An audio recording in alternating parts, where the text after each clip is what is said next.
시편 139편 1절에서 10절까지 말씀 같이 함께 읽고 이 아침 저희가 하나님의 은혜를 나누겠습니다. 다윗의 시 인도자를 따라 부르는 노래. 여호와여, 주께서 나를 살펴보셨으므로 나를 아시나이다.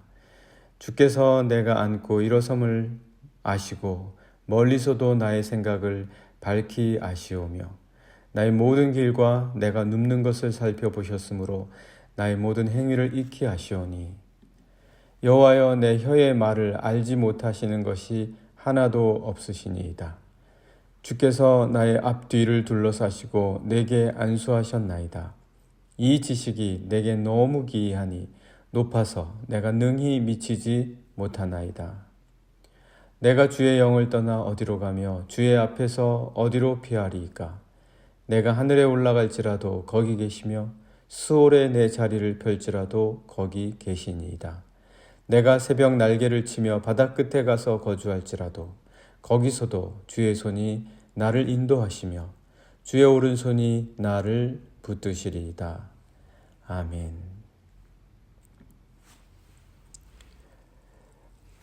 나를 가장 잘 아는 것은 내가 아니겠습니까? 내가 아니고 누가 나를 잘 알겠습니까?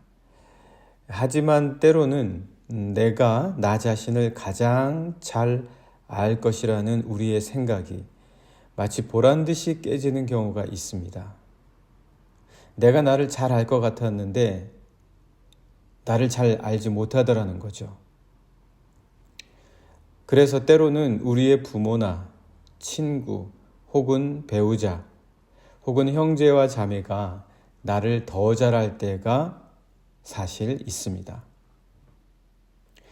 한번 예를 들어보죠. 예를 들어서 생각해 볼 때 약속 시간을 내가 가끔씩 잘 어기는 거예요. 그런데 나 자신은 그렇지 않다고 생각을 합니다. 하지만 나의 주변에서는 이미 내가 약속 시간을 잘 늦기 때문에 미리 걱정해주고 염려해주면서 빨리빨리 준비해라 그러는 경우가 있습니다.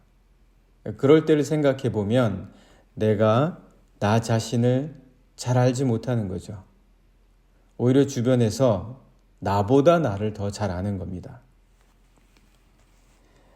그럼에도 불구하고 내 자신을 그리고 내가 무엇을 계획하고 생각하고 또 내가 무엇을 의도하는지를 그야말로 내가 가장 잘 안다 이렇게 말해도 사실은 틀린 말은 아닐 경우도 있습니다. 어쨌든 이런저런 경우들과 비교해 볼 때 오늘 시편의 말씀은 그럼에도 불구하고 어떻게 말씀을 해주시냐? 시편의 기자는 그렇지 않다. 내가 나를 가장 잘 아는 것이 아니다. 그렇게 우리에게 가르쳐주고 있습니다. 1절의 말씀에서 거기에 대해서 시편 기자 다윗은 이렇게 말해줍니다. 주님은 나를 살펴보시고 나를 너무나 잘 아신다. 오늘 1절 말씀 한번 보실까요? 1절입니다. 여호와여, 주께서 나를 살펴보셨으므로 나를 아십니다. 나를 아신다는 거예요. 얼마만큼 나를 아시냐? 내가 앉고 일어서는 것조차 아신다. 이게 도대체 얼마만큼 아신다는 이야기일까요? 내가 앉고 일어서는데 사실 무슨 생각이 필요합니까? 생각 없이 그저 앉고 생각 없이 그저 일어설 수 있어요. 내가 하는 행동이 다 깊이 생각하고 하는 행동이 아니라는 거예요. 우리가 하는 행동에서는 생각도 그리 깊이 하지 않고 생각 별로 없이 하는 행동도 많다. 그런데 하나님께서는 그런 것마저도 아신다는 거죠. 그런 것마저도 아셔서 내가 어떤 생각을 갖고 있는 것뿐만 아니라 어떤 것조차 생각 없이 하는지 안 하는지도 다 아신다. 시편 기자는 다윗은 그래서 우리의 생각 없이 하는 행동조차도 주님은 아신다. 그러니까 도대체 얼마만큼 알아야 내가 생각 없이 무의식적으로 하는 것조차 아실까? 그런데 하나님께서는 그것조차도 아신다. 이렇게 말하고 있지 않습니까? 예. 그것도 밝히 아신다. 2절의 말씀 한번 보시죠. 주께서 내가 앉고 일어섬을 아시고 멀리서도 나의 생각을 밝히 아십니다. 이게 하나님께서 우리를 얼마만큼 아시는지에 대해서 다윗이 이야기해 주는 내용입니다. 사실 이 말이 무슨 말입니까 도대체? 이 말이 도대체 어떤 말이냐? 3절에서는 심지어 이렇게 이야기합니다. 나의 모든 길과 내가 눕는 것을 살펴보셨으므로 나의 모든 행위를 익히 아십니다. 이 말은 결국은 다윗이 하고 싶은 말은, 이 말들을 통해서 우리에게 하고 싶은 말은 하나님은 나보다 나를 더 잘 아신다는 겁니다. 하나님은 나보다 나를 더 잘 아신다. 그런데 우리는 나 자신을 누가 나보다 더 잘 알겠냐? 그렇게 이야기하죠. 나를 잘하는 거는 나니까 나를 좀 내버려둬라. 내가 하고 싶은 대로 하게 냅둬라. 내가 원하는 거를 하게 그냥 둬라. 이렇게 말할 때가 많아요. 그런데 내가 나를 모른다니까요. 내가 나 자신에 대해서 모를 때가 많아요. 엉뚱한 길로 가는데도 나는 맞다고 생각을 해요. 내가 옳다고 생각해요. 어떨 때는 이러죠. 틀리든 맞든 상관없으니까 그냥 내가 하는 대로 내버려둬라. 내가 하고 싶은 대로 그냥 냅둬라. 이렇게 말하는 게 우리들입니다. 우리 인생이 틀리든 말든 내가 하고 싶은 대로 그냥 하게 내버려 두는 게 인생이냐?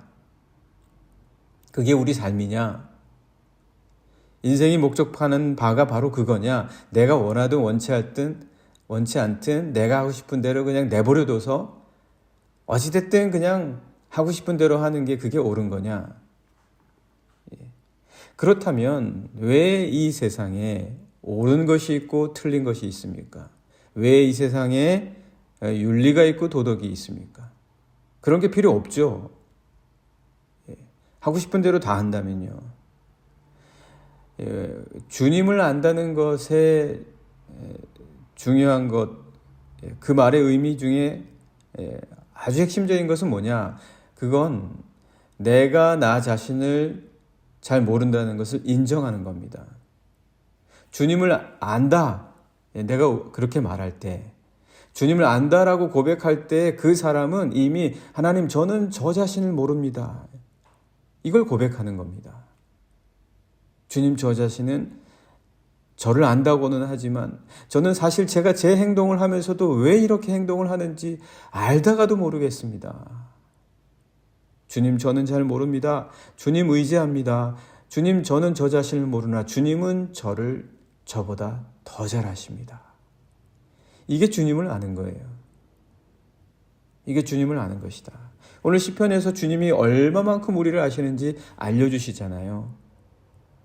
그래서 우리 그리스도인들은 내가 내 자신을 그렇게 잘 아는 게 아니다. 이걸 인정하는 자들이 그리스도인입니다. 수년 동안 상어하고 함께 헤엄치면서 상어와 소통한 사람이 있습니다. 오션 램지라는 사람이 있는데요. 그분은 상어가 지느러미를 양 몸통 옆에 있는 지느러미요. 그 지느러미를 아래로 펴고 쭉 내리고요. 그리고 다가올 때는 이게 지금 적대적으로 나를 포식하려고 다가오는 것이다. 공격하려고 다가오는 것이다. 라는 것을 알았습니다. 우리는 그걸 잘 모르죠. 그러나 이 오션 램지는 상어가 다가올 때 몸통에 붙은 양 옆의 지느러미를 아래로 쭉 펴고 앞으로 다가올 때는 이게 지금 공격적으로 다가오는 것이다. 이 상어의 의사소통을 안 거죠. 그리고 자신의 옆으로 상어가 처음부터 잡아먹기 위해서 입을 벌리고 다가오는 경우는 극히 드물다고 합니다. 처음에는 옆으로 스쳐 지나가는 거예요. 그럼 옆으로 스쳐 지나갈 때에 그 순간에 상어 눈이 별로 좋지는 않잖아요. 물고기들이 다 그렇지만 그 순간에 눈을 뜬다라고 해요. 그 순간에 눈을 뜨는데 그때에는 이 상어가 상대방에게 호기심을 가지는 거다. 상대방에게 호기심을 가지는 것이다라는 것을 알았습니다. 이 오션 램지라는 사람이 이런 것들을 어떻게 알았을까요?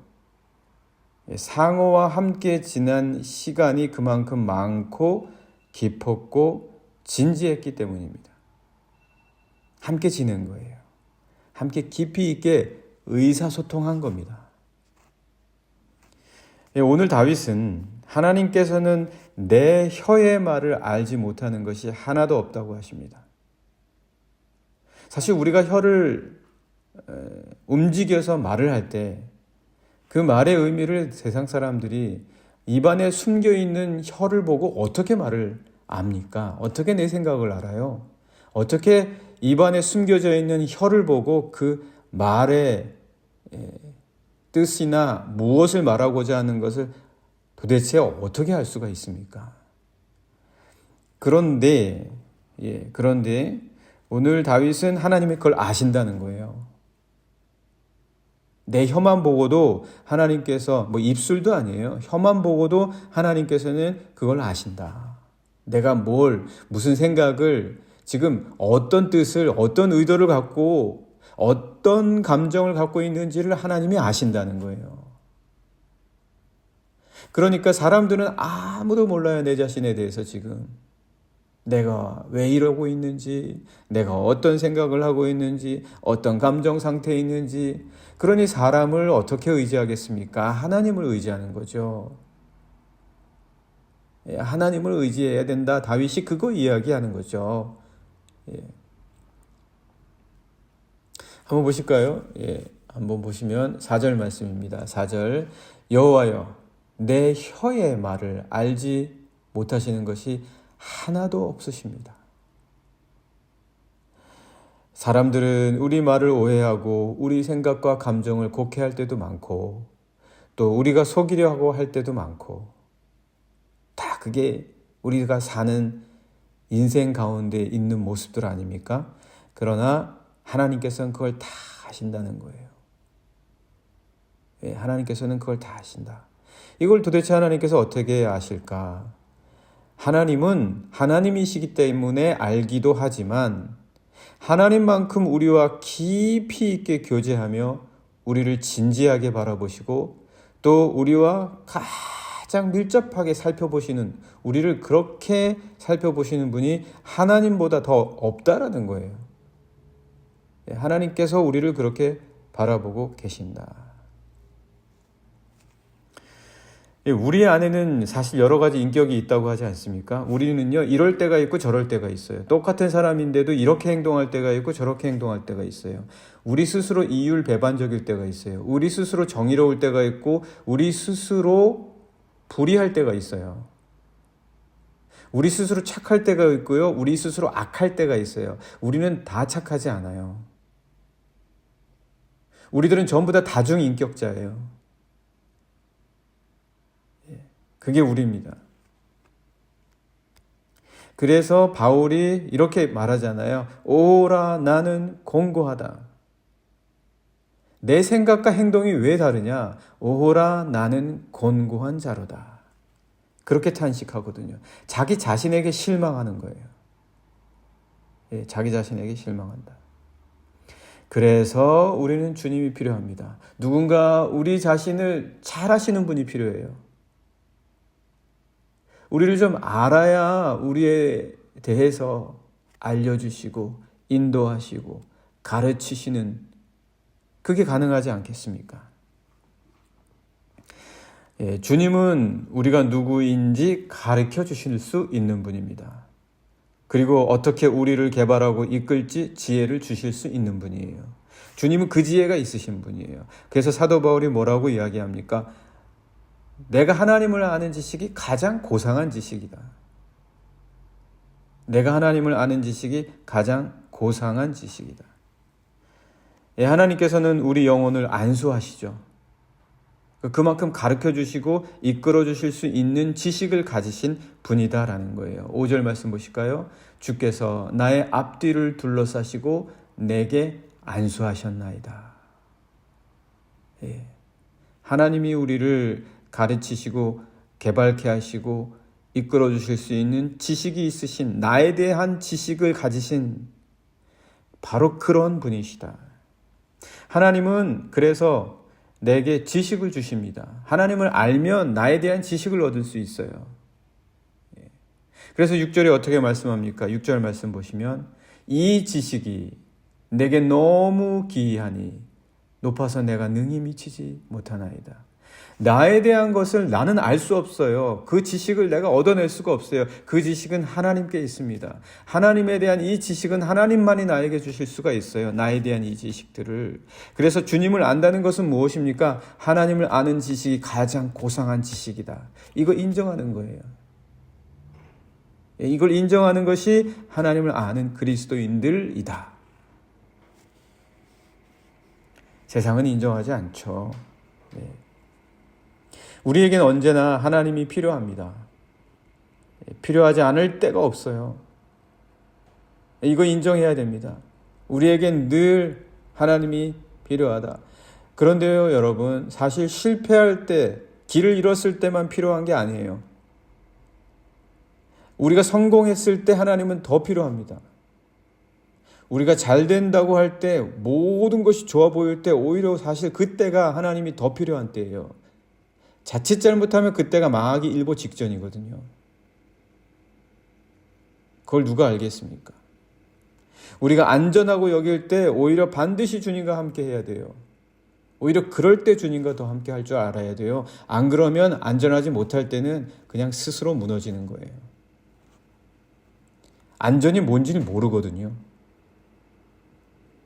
그러니까 주님과 늘 함께 해야 한다는 것, 성공해서 잘못되는 사람이 얼마나 많습니까? 솔로몬 보세요. 성공했을 때 잘못됐어요. 성공했을 때 하나님 버렸어요. 그러니까 실패할 때 완전하게 실패하는 거예요. 안전하다고 여길 때 잘못되는 사람이 얼마나 많습니까? 예수님께서 부자와 나사로 얘기해 주셨잖아요. 부자가 나 이제 전부 다 준비됐다. 내 미래는 걱정 없다. 나이 들어도 상관없다. 그때 망하는 거예요.